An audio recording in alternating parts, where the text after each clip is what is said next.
La palabra de Dios en el libro de Apocalipsis, capítulo 1, versículo número 10 en adelante, nos dice: en el día del Señor vino sobre mí el Espíritu, y oí detrás de mí una voz fuerte como de trompeta, que decía: escribe en un libro lo que veas y envíalo a las 7 iglesias, a Éfeso, a Esmirna, a Pérgamo, a Tiatira, a Sardis, a Filadelfia y a Laodicea. Me volví para ver de quién era la voz que me hablaba, y al volverme vi 7 candelabros de oro. En medio de los candelabros estaba alguien semejante al Hijo del Hombre, vestido con una túnica que le llegaba hasta los pies y ceñido con una banda de oro a la altura del pecho. Su cabellera lucía blanca como la lana, como la nieve, y sus ojos resplandecían como llama de fuego. Sus pies parecían bronce al rojo vivo en un horno, y su voz era tan fuerte como el estruendo de una catarata.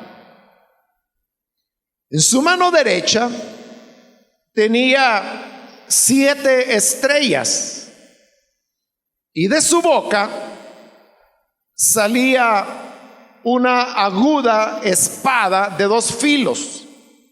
Su rostro era como el sol cuando brilla en todo su esplendor. Al verlo, caí a sus pies como muerto.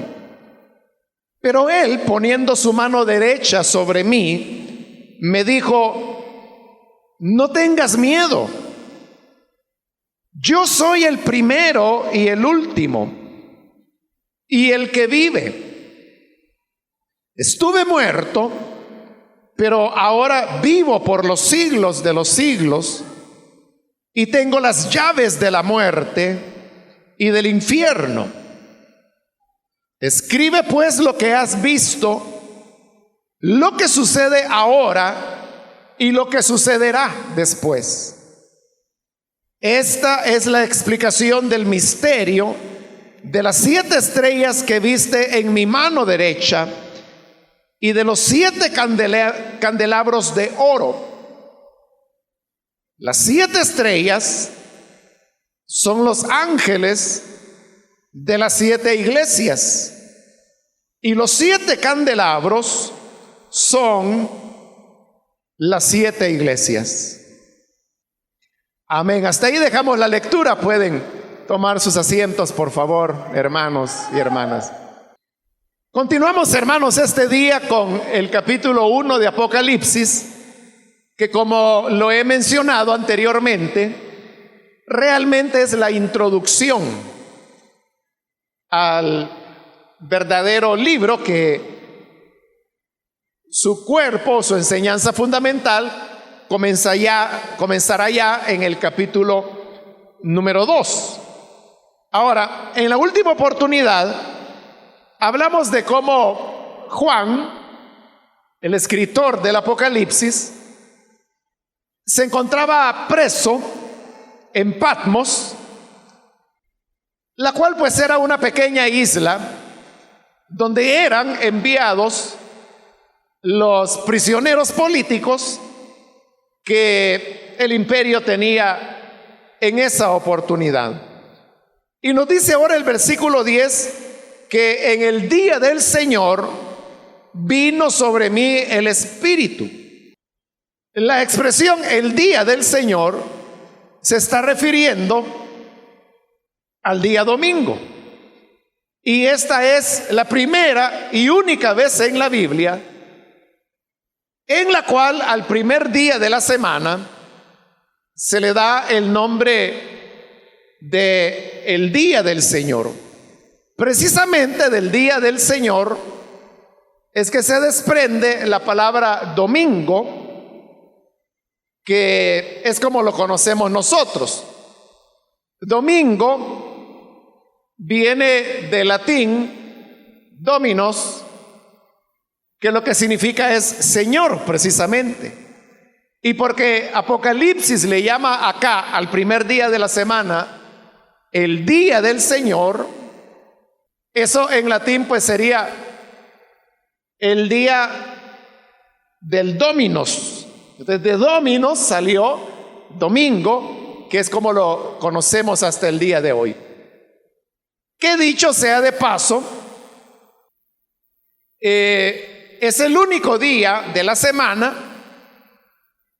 que no tiene un nombre pagano, porque lunes viene de Luna, que la consideraban una diosa dentro del paganismo, Marte de Martes, miércoles de Mercurio, jueves de Júpiter, viernes de Venus, y así sucesivamente. Cada día hacía referencia a una deidad pagana. Pero en el caso del primer día de la semana, es el único que recibe el nombre de el día del Señor. Dominos, es decir, domingo, como lo conocemos hasta el día de hoy. Se le llegó a llamar el día del Señor porque hemos leído en los evangelios que estos aseguran que el Señor resucitó el primer día de la semana. De como era el día de la resurrección, fue ese día el que los cristianos escogieron para celebrar la cena del Señor. El primer día de la semana celebraban la cena del Señor y era como el día especial.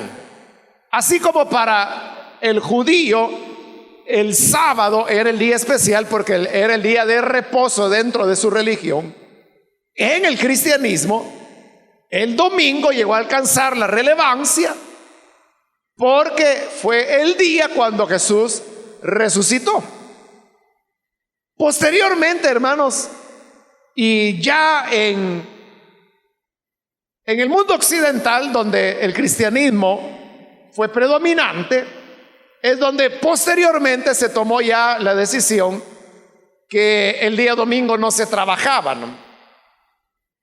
Entonces, la gente piensa que el domingo es el día que hay que ir a la iglesia porque es el día que nadie trabaja y entonces hay tiempo de poder congregarse. Pero esa no es la razón.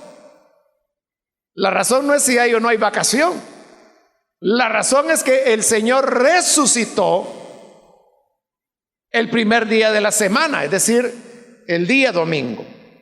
Entonces, este era un día del Señor o día domingo, cuando dice Juan que vino sobre mí el Espíritu. La expresión que ahí se utiliza y que ha sido traducida, vino sobre mí, esa expresión sobre, es la expresión que en el griego se utiliza para referirse a la experiencia de tener un éxtasis. Un éxtasis, hermanos, es una vivencia espiritual muy intensa, que algunas veces puede implicar una pérdida de la conciencia, aunque no siempre. Entonces, tiene este éxtasis Juan, y es durante esa experiencia que él va a recibir la revelación del Apocalipsis, que es la que estamos comenzando a estudiar. Entonces, cuando él cae en ese éxtasis, dice: oí detrás de mí una voz fuerte como de trompeta. Es decir, que el Espíritu cae sobre él Y lo primero que él percibe es una voz muy fuerte que le está hablando. Y dice, tan fuerte como una trompeta. En la época antigua, hermanos, cuando fue escrito el libro de Apocalipsis, estamos en el siglo I, realmente no había, hermanos, muchas cosas que produjeran un sonido muy fuerte. Por eso es que vamos a encontrar en este libro de Apocalipsis que cuando se hace referencia a que algo tenía un sonido muy fuerte, por ejemplo aquí se está utilizando la trompeta. Más adelante en este mismo pasaje vamos a ver que se utiliza el sonido de una catarata, porque recuerde, la pólvora no había sido inventada aún. Consecuentemente, no se podía hablar de explosiones. No había equipos de amplificación de sonido. O sea, trate de pensar usted qué podía producir un sonido muy fuerte. Bueno, podía producirlo un rayo también, ¿verdad? Y por eso es que algunas veces también la voz de Dios se compara con el trueno que produce el rayo, ¿no? Básicamente lo que ellos tenían eran los sonidos de la naturaleza. Y son muy pocas cosas dentro de la naturaleza las que producen un sonido muy fuerte. Por eso es que pone el ejemplo de la trompeta. Pero entonces vean lo que está ocurriendo. Juan está preso en Patmos porque el Imperio Romano lo considera un enemigo político. Entonces lo llevan y lo colocan en la isla de Patmos, donde está aislado y está prisionero. Pero estando prisionero, es que el Espíritu de Dios viene sobre él. Y es cuando oye la voz de trompeta que vamos a ver, es la voz del Hijo de Dios que le está hablando.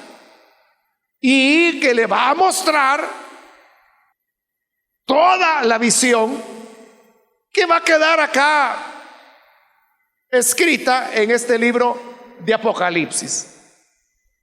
Ahí usted puede ver cómo los seres humanos, con toda la fuerza y el poder que puedan tener, no son capaces de poder detener la obra de Dios.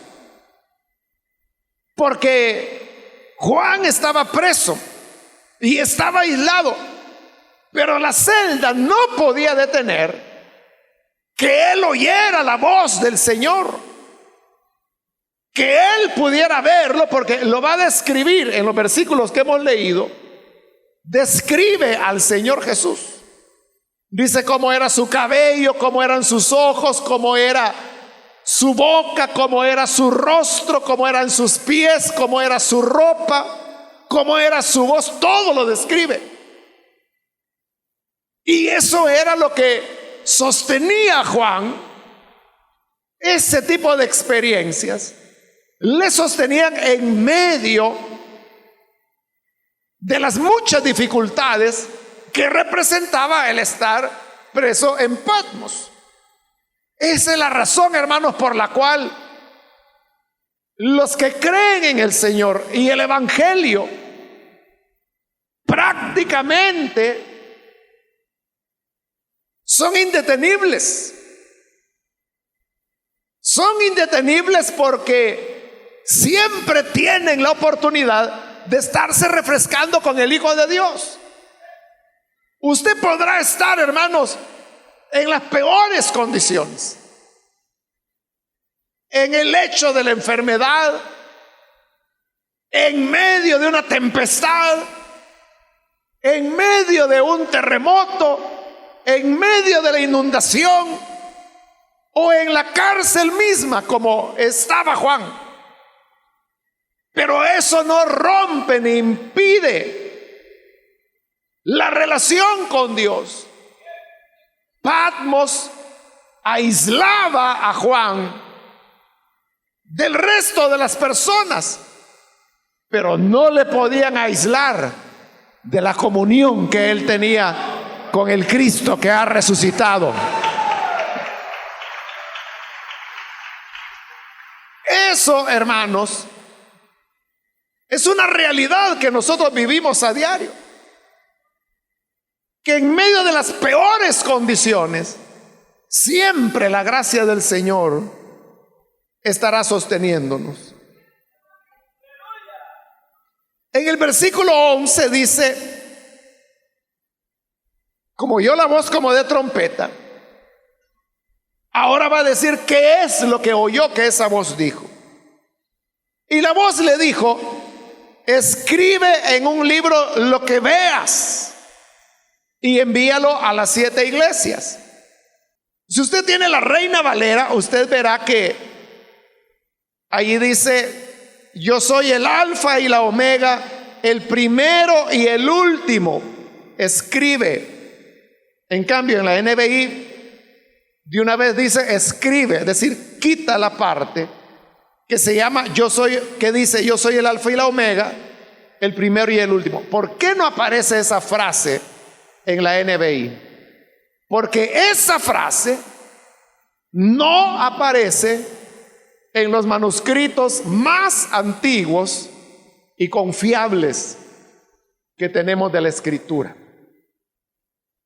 No aparece en los manuscritos más antiguos, aparece en los manuscritos más tardíos, lo cual indica claramente que esa frase fue añadida posteriormente por alguna persona que quizá con buena intención le pareció a él que lo hacía, pero que lo que hizo fue añadirle a la palabra. De lo que Juan realmente escribió no incluye la frase yo soy el alfa y la omega y el principio y el último, no lo dice. Lo que dicen los manuscritos más antiguos es simplemente escribe en un libro lo que veas y envíalo a las 7 iglesias. Entonces Juan oye la voz muy fuerte. Eso es como que si usted estuviera en una habitación y alguien llega y le hace sonar una trompeta con todo. Vamos a ver si no se asustan. Eso es lo que pasó con Juan. Pero esa voz tan fuerte como una trompeta, lo que le está diciendo es eso: escribe en un libro lo que veas y envíalo a las 7 iglesias. Recuerde que los libros no eran como los conocemos nosotros ahora, encuadernados. Realmente eran rollos que podían ser de papiro, podían ser de cuero, que los hacían alargados, se escribía en ellos del revés y del derecho y luego se enrollaban. Por eso es que se le llamaba rollos. En algunas traducciones de la Biblia dice el rollo del libro, porque eran rollos. Eso es lo que la voz le está diciendo, que escriba en un rollo lo que va a ver. Y luego dice, cuando ya está escrito, envíalo a las 7 iglesias y le da el nombre: Éfeso, Esmirna, Pérgamo, Tiatira, Sardis, Filadelfia y la Odisea. Todas esas iglesias que ahí se mencionan eran iglesias que estaban ubicadas en lo que en esa época se llamaba la provincia de Asia, y que en la actualidad están ubicados los restos de esas ciudades en Turquía. Ahí es donde se encontraban estas 7 iglesias. Obviamente, hermanos, si usted oye una voz que le está hablando a usted a sus espaldas, la reacción natural es voltear a ver. Y eso es lo que Juan hace, voltea a ver. Versículo 12, me volví para ver de quién era la voz que me hablaba, y al volverme vi 7 candelabros de oro. Ahí hay que aclarar, hermanos, que en la palabra candelabro está mal empleada, porque un candelabro sirve para sostener candelas. Por eso se llama candelabro, ¿verdad? Porque viene de candela. Pero sucede que en esa época la candela todavía no se había inventado. Las personas se iluminaban con lo que se llamaban las lámparas de aceite, que eran depósitos de barro y que tenían una boquita, así como tipo la boquita del pichel, algo así, ¿no? Entonces, en esa boquita del pichel es donde ponían la mecha, y el extremo de la mecha estaba sumergido en el aceite que lo colocaban en esa pequeña vasija o depósito. Entonces, en la punta lo encendían y eso era una lámpara. Entonces, se usa la palabra candelero o candelabro, pero realmente era una estructura para sostener lámparas. El hecho es que iluminaba, ese es el punto central. Y dice que estaba hecho de oro. Más adelante vamos a ver qué significan esos 7 candelabros. Versículo 13, en medio de los candelabros estaba alguien semejante al Hijo del Hombre. Esa expresión, semejante al Hijo del Hombre, es una expresión técnica. Por eso es que la NBI lo pone en comillas. Si usted tiene la NBI va a ver que semejante al Hijo del Hombre está con comillas, porque es una expresión tomada del profeta Daniel. Es Daniel el que, cuando describe al anciano de días, dice que vio que vino delante del anciano de días uno semejante al Hijo del Hombre. Esa expresión es la que está tomando acá Apocalipsis. Y luego describe su vestidura, vestido con una túnica que le llegaba hasta los pies y ceñido con una banda de oro a la altura del pecho. Es decir, él tenía vestiduras largas hasta los pies y en el pecho tenía una banda de oro. Esa, hermano, era la vestidura sacerdotal. Ahí está hablando del Señor Jesús. Entonces, el Señor Jesús, al aparecer vestido de blanco, vestiduras largas, con el cinto al pecho, está expresando su función de sumo sacerdote, que es el que intercede por nosotros. Eso es lo que significan las vestiduras. Versículo 14 dice: su cabellera lucía blanca como la lana, como la nieve. Es decir, el color del pelo del Señor era blanco como la lana y como la nieve. Ese color blanco nos habla, por un lado, de pureza, pero por otro lado también nos habla de eternidad, porque quienes tienen el cabello blanco son las personas que han venido acumulando año tras año, ¿verdad? Entonces, con el tiempo, con los años, el cabello comienza a volverse blanco, canas, como le llamamos nosotros. Y eso se debe a que con el paso de los años, el cabello cada vez produce menos melamina, que es la que le da el color al cabello. Y así es como comienza a convertirse en blanco o en cabello o en canas, como decimos. Entonces, el cabello blanco del Señor habla de su eternidad, que es lo mismo a lo que se refiere el profeta Daniel, al cual se ha hecho referencia cuando se habló del que era semejante al Hijo del Hombre. Porque ahí a Dios se le llama anciano de días. Pero eso no significa que Dios sea un ancianito, sino que es un recurso, es una figura para indicar que el Señor es eterno, que Él era el dueño del tiempo antes que hubiese tiempo. Es el anciano de días. Y ahora que Jesús es presentado con el cabello blanco, es aquel que fue, que es y que será por toda la eternidad. Nosotros no tenemos a un Jesús de temporada.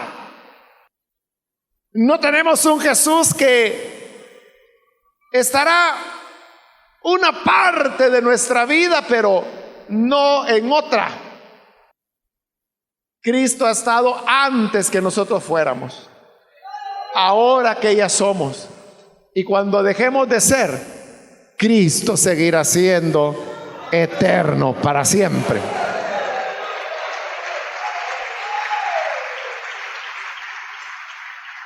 Eso no nos puede fallar, hermanos. Siempre el Señor estará ahí, nunca dejará de ser. La segunda parte del versículo 14 dice: y sus ojos resplandecían como llama de fuego. Esa es la mirada del Señor, es como llama de fuego. El fuego tiene la virtud que consume las cosas. Si usted arroja papel al fuego, lo va a consumir. Si arroja madera al fuego, lo va a consumir. Si arroja un plástico al fuego, lo va a consumir. Son muy pocas cosas las que no son combustibles. Todo lo demás, el fuego lo consume. Esto significa que la mirada del Señor no la detiene las apariencias. Cuando hay un incendio en algún lugar, una de las recomendaciones que los bomberos dan es que si usted sabe que hay un incendio en una casa y usted está dentro de esa casa y usted se acerca a una puerta, la recomendación es no la abra. Antes de abrirla, lo que tiene que hacer es colocar su mano sobre esa puerta. Si la puerta está fría, la puede abrir. Pero si la puerta está caliente, no la abra, porque eso significa que hay llamas del otro lado. Entonces la recomendación es no la abra, déjala cerrada y busque salir por otro lado. Y si ya no hay otra puerta, busque una ventana, busque otra forma de escapar, pero no por esa puerta. Ahora, ¿significa eso que la puerta cerrada detendrá el incendio? No, no lo va a detener, pero sí lo va a retrasar. Y le va a dar unos segundos para que usted pueda escapar. Así como la puerta no puede detener la llama del incendio, tampoco ninguna apariencia puede detener la llama de la mirada del Hijo de Dios. Por eso no lo podemos engañar. Porque hay personas que pueden figurar,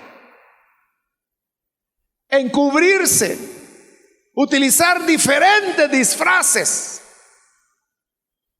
pero a la mirada de Jesús nada se esconde, nada se oculta.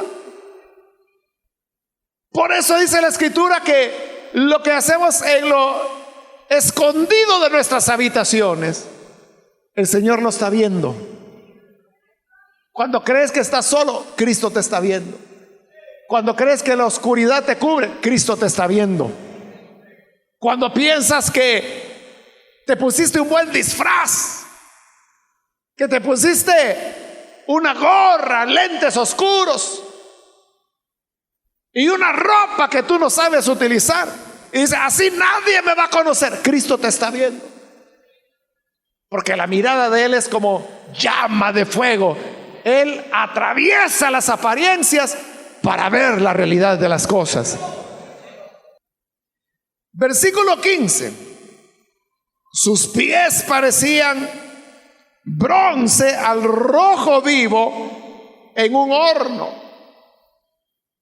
El bronce en la Biblia es presentado como símbolo de juicio. El altar del sacrificio era de bronce. Pero ahora lo que resplandece como que si fuera bronce son los pies del Señor. Bronce al rojo vivo. ¿Por qué Juan ve que los pies del Señor eran como bronce al rojo vivo? Porque más adelante en el libro de Apocalipsis veremos cómo el Señor ejecuta el juicio sobre los malos, pisoteándolos con sus pies. Es juicio, bronce es juicio. Por eso yo le decía que este capítulo 1 es una introducción al libro, porque aquí se están mencionando cosas que más adelante las veremos explicadas con más amplitud. La segunda parte del versículo 15 dice: y su voz era tan fuerte como el estruendo de una catarata. Otra vez, hermanos, estamos hablando allí de cómo hacía en esa época la gente para decir que un sonido era fuerte, muy fuerte. Hoy nosotros podríamos decir, mire, fue tan fuerte como una bomba. Pero en esa época no habían bombas.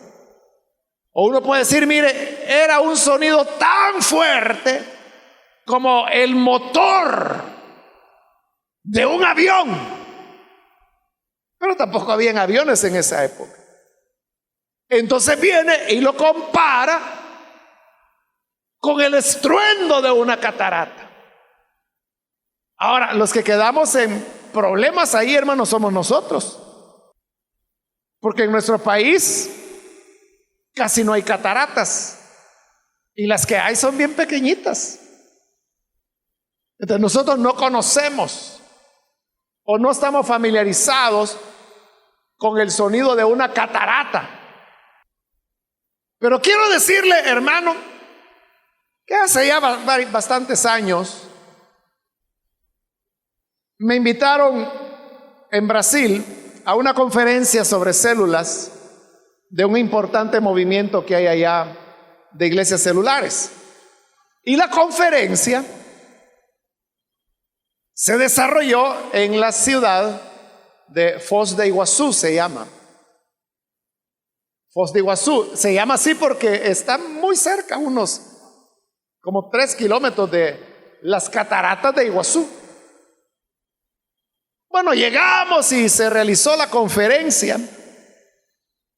Y el hermano brasileño que era el organizador y nos había invitado, Cuando terminó la conferencia nos dijo un día, miren, me dice, no es posible, me dice, que vengan a Brasil y que vengan a Foz de Iguazú y que no conozcan las cataratas del Iguazú. Así que vamos, dijo él. Y como quedaba cerca, entonces fuimos. Es una cosa impresionante, hermanos. Queda entre la frontera de Brasil y de Argentina. Pero lo que le quiero decir es esto. Han construido una especie de puentes, no son puentes, ¿verdad? Pero como piezas de cemento, ¿verdad? Que las han montado en pilotes de hierro o de acero, no sé qué será. Pero la cosa es que uno puede caminar, tiene sus barandas. Uno puede caminar sobre eso y uno puede acercarse. O sea, usted puede llegar así donde está cayendo. Y bueno, fuimos con los hermanos. Y entonces la cosa era eso, ¿verdad? Una oportunidad única. Y ya que estábamos ahí, pues vamos, dijimos, fuimos, ¿verdad? Pero ya estando en el lugar, íbamos los que habíamos enseñado en la conferencia y también iban otros hermanos, un grupo como, yo diría 12, 15 personas por ahí. Pero ya estando ahí, uno de los hermanos que andaba, él dijo, ¿y por qué no entramos? Dijo, es decir, entrar sobre esas plataformas y acercarnos, ¿verdad? Y el brasileño que iba con nosotros, no, dijo, si quieren entrar, entren, dijo. Pero eso sí, se van a empapar, ¿verdad? O sea, no es que uno se ponga debajo de la catarata, pero lo que ocurre es que es tantísima agua que las pringas, como decimos nosotros, ¿verdad? Son tantas que la gente sale empapada. Uno de los hermanos que estaba ahí me dijo, yo quizás nunca en mi vida voy a volver aquí. Me dijo, así que a mí no me importa empaparme, yo voy a entrar, ¿verdad? Pues yo también, le dije. Claro, hermano, si eso fue, no sé, quizás ahí por el año 2013 y no he vuelto a ir y quizás nunca voy a volver a ir. Yo dije, ¿qué importa? Dije yo. O sea, es una experiencia única en la vida. Bueno, total, me acuerdo que éramos como 3 los que entramos. Pero esto es lo que le quiero decir. Llegamos, hermanos, donde estaba, o sea, al lado así de las cataratas. Y yo veía que los hermanos me hablaban y me decían, y yo estaba gritando, decía, ¿qué? Le decía. Y yo me imagino que él solo me veía. Y él no le oía nada. O sea, los 3 estábamos gritando, no nos oíamos. Es que es demasiado, hermano, el sonido. Pero le digo, estábamos gritando y estábamos así frente al otro. No nos oíamos. Entonces, subimos ahí, bueno, nos dimos por vencidos, no nos íbamos a oír, estuvimos un rato. Y luego ya hicimos señas que nos salíamos y nos salimos. Ya cuando salimos, hermanos, obviamente veníamos chorreando agua, ¿verdad? Aunque no habíamos estado en ningún momento bajo la catarata, era solo el vapor de la caída del agua. Este es el sonido de la catarata. O sea, es tan fuerte que gritábamos y no nos oíamos. Entonces dice que si era la voz. Su voz era tan fuerte como el estruendo de una catarata, como el estruendo de un Iguazú. No se oye nada porque es demasiado fuerte. Ensordece el grito que usted pueda estar dando. Entonces, así de potente era la voz del Hijo de Dios, porque es el poder de la palabra de Dios, que es más fuerte que la voz de una gran catarata. Versículo 16: en su mano derecha tenía 7 estrellas. Más adelante se nos va a explicar qué son las estrellas.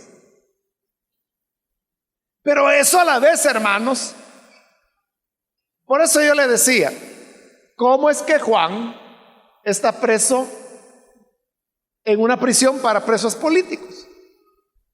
Era porque la moneda romana colocaba sobre la cabeza del emperador 7 estrellas, que los romanos les llamaban estrellas en movimiento, pero se referían a los planetas, porque en esa época, bueno, y aún hoy, ¿verdad?, visibles a simple vista, solo 7 de los planetas se pueden ver. Y ellos le llamaban en movimiento porque como están más cerca de nosotros los planetas, vemos que se mueven más de lo que se mueven las estrellas, aunque las estrellas también se están moviendo, ¿verdad? Pero tan lejos que no percibimos el movimiento. Entonces, en la moneda le colocaban las 7 estrellas de las estrellas móviles o que se movían sobre la cabeza del emperador, porque era como el símbolo de que el universo, las estrellas lo coronaban. Así dijo Juan, a él lo coronan. Pues mi Cristo en las manos tiene las 7 estrellas. Él es mayor que las estrellas entonces, porque en las manos las tiene. Y la segunda parte del versículo 16 dice: y de su boca salía una aguda espada de 2 filos.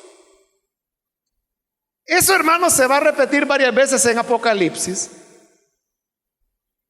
que de la boca del Señor salía una espada de 2 filos. Eso también se refiere a la palabra de Dios, que como dice el libro de Hebreos es cortante como espada de 2 filos. Y la tercera parte del versículo 16 dice: su rostro era como el sol cuando brilla en todo su esplendor. Entonces el rostro del Señor está totalmente iluminado. ¿Quién, hermano, puede ver directamente al sol? O sea, usted puede tratar, ¿verdad? Pero aguantará un ratito. Pero si usted dice, no, yo voy a verle y voy a mantener los ojos abiertos, cuidado, eso es muy peligroso. Le puede quemar la retina y queda ciego. Entonces mejor no lo intente. Pero así de intenso era el rostro del Señor Jesús, como el sol cuando está en todo su esplendor. Versículo 17 dice: al verlo caí a sus pies como muerto. ¿Y quién no, verdad, hermano? ¿Quién no va a caer como muerto frente a la gloria del Hijo de Dios? Isaías lo vio, cayó como muerto delante de él. Ezequiel lo vio, cayó como muerto delante de él. Daniel lo vio, cayó como muerto delante de él. Los discípulos lo vieron en el monte de la transfiguración, cayeron postrados delante de él. Juan lo ve ahora, cae como muerto delante de él. Porque recuerde que la Escritura dice que nadie puede ver a Dios y luego vivir. Pero él no se ha aparecido para matarlo. Por eso dice que él extendió su mano derecha sobre mí, lo tocó y le dijo: no tengas miedo, yo soy el primero y el último. Al colocarle la mano es un gesto de confianza, ¿verdad? Nosotros lo hacemos también, que cuando usted saluda a una persona y quiere infundirle confianza, le coloca la mano en un hombro, ¿verdad? O le hace así en el brazo. Pero el contacto da confianza. Eso es lo que él está haciendo, infundiéndole confianza. Y le dice: no temas, Y luego le dice, soy el primero y el último. ¿Por qué el primero? Porque antes de la creación de todas las cosas, Él ya era. Y cuando todos los planes de Dios se cumplan y termine la historia, Él seguirá siendo por toda la eternidad. Entonces es el primero y es el último. Por eso también dice la Escritura, de Él y para Él son todas las cosas. De Él, porque de Él se originaron, y para Él, porque Él es el fin de la historia, de la creación, de la redención, de todo. Todo apunta hacia Él. Versículo 18 le dice, soy el que vive. Estuve muerto, pero ahora vivo por los siglos de los siglos. En el momento de recibir esta visión, el Señor Jesús tenía más de 60 años que lo habían crucificado y que había sido sepultado. Juan de Patmos, él sabía la historia. Él era cristiano, él sabía la historia, que Jesús había muerto, pero hoy, más de 60 años después, se le aparece y le dice, yo soy. Estuve muerto, pero aquí estoy vivo.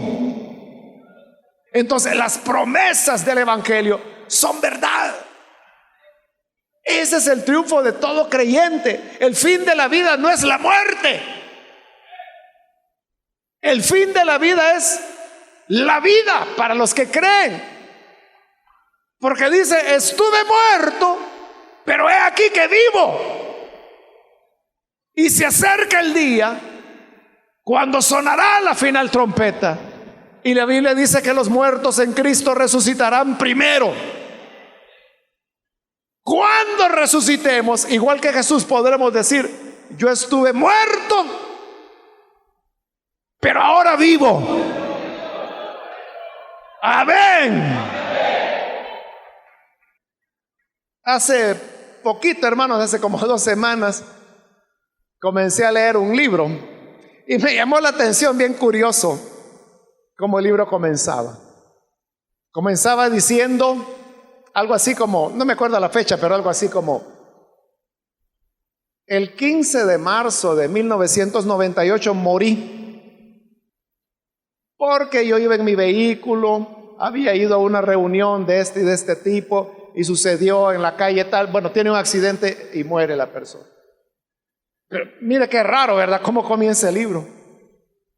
Comienza diciendo, en tal fecha me morí.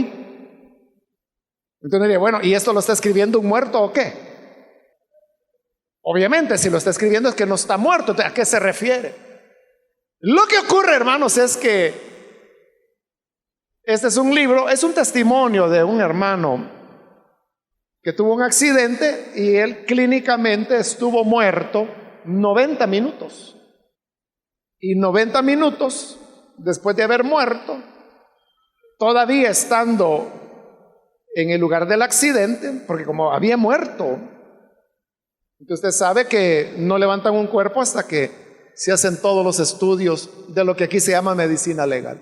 Entonces, en ese periodo llega otro ministro del Evangelio que sabía que el muerto era un hermano que había estado en la conferencia de la cual venía. Entonces él pide permiso y le dice, ¿puedo entrar a orar por él?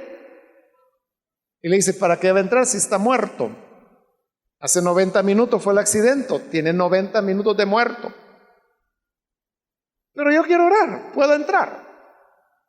Bueno, está bueno, entre. Entonces, él entra y el cuerpo ni lo habían sacado entre los metales retorcidos del vehículo. Pero entonces, como él puede, se mete entre el vehículo, extiende la mano y lo toca. El cuerpo del hermano muerto, ora por él y el Señor lo vuelve a la vida,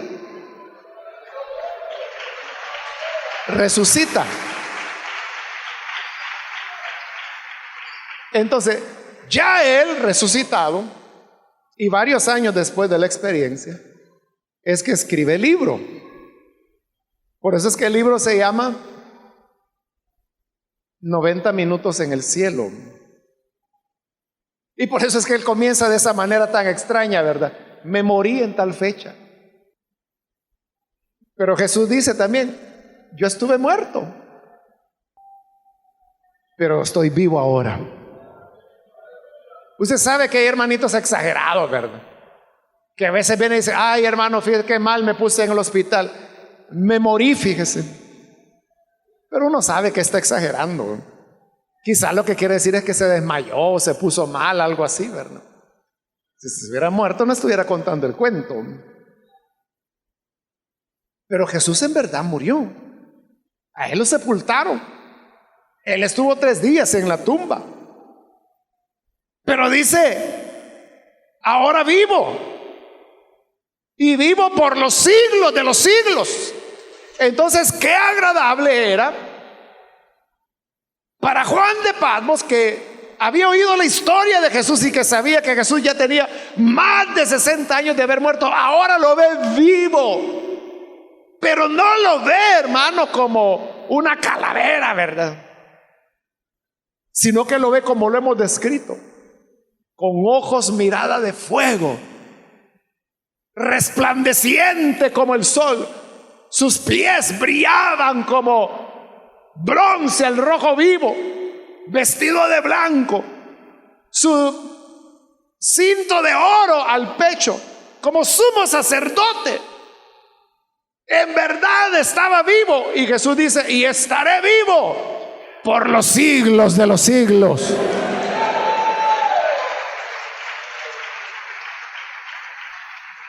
Hay muchos hermanos nuestros, hermanos en la fe, que han muerto ya, pero vivirán.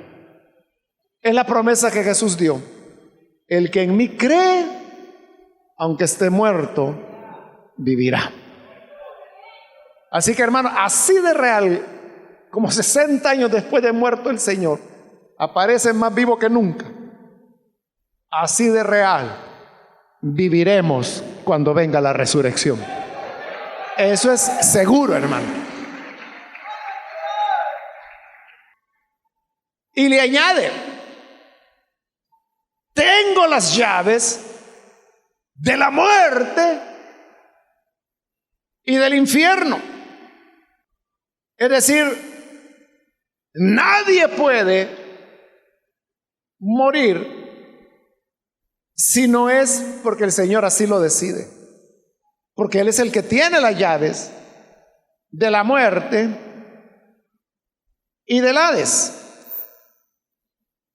Esa también, pues es un error, ¿no?, de la NBI. Así como yo le hablo las cosas buenas que tiene la NBI, como es una obra humana, toda traducción es una obra humana. También tiene debilidades, y esa es una, ¿no? Que la palabra Hades la traduce como infierno, la cual pues desde todo punto de vista es un error. Comenzando porque infierno es una palabra latina, ¿verdad? Y si estamos hablando de una traducción del griego al español, ¿por qué tiene que utilizarse un término latino? Ahí le estoy dando un argumento lingüístico. Y es más, en una oportunidad tuve, no me acuerdo a dónde, pero en algún lugar me encontré con uno de los hermanos que formaron el comité de traducción de la NBI, y yo le dije eso. Mire, le dije, ¿y por qué Hades lo traduce en infierno?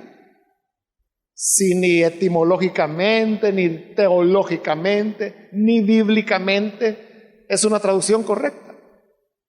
Y él me dijo, tiene razón, me dice. Tiene razón. Yo, me dice, lo único que puedo hacer es informarles al comité de esta observación, y cuando se haga alguna revisión, pues vamos a corregir eso. Entonces, lo que dice originalmente, tengo la llave de la muerte y del Hades. La muerte es el acto, ¿verdad?, por el cual la parte inmaterial del hombre abandona la parte material. A esa separación es la muerte física. Y el Hades es el lugar donde van las almas de los muertos, que no es el infierno. Por eso es que es un error. Versículo 19. Escribe pues lo que has visto, lo que sucede ahora y lo que sucederá después. Entonces le está pidiendo, ya segunda vez, ¿verdad?, que le pide que le escriba todo. Versículo 20 termina el capítulo. Esta es la explicación del misterio de las 7 estrellas que vistes en mi mano derecha y de los 7 candelabros de oro. Las 7 estrellas son los ángeles de las 7 iglesias. Es decir, las 7 estrellas que vimos que el Hijo de Dios tenía en su mano derecha son los 7 ángeles. Y recuerde que ángel significa mensajero, ¿verdad? Son los 7 mensajeros. Y los 7 candelabros, o 7 lámparas, que sería lo más correcto, ¿verdad?, representan las 7 iglesias a las cuales se les enviará esta carta, es decir, una copia del libro de Apocalipsis. Pero en la visión dice Juan que él vio al Hijo del Hombre que caminaba en medio de las 7 lámparas, que ahí dice que son las 7 iglesias, y que en su mano derecha tenía los 7 mensajeros, que se presume son los pastores de esas iglesias. Pero entonces vea qué tan cerca está Jesús de sus iglesias. Porque así como él caminaba, el Cristo resucitado, Jesús resucitado, caminaba en medio de las 7 lámparas, él camina en medio de nuestra iglesia también.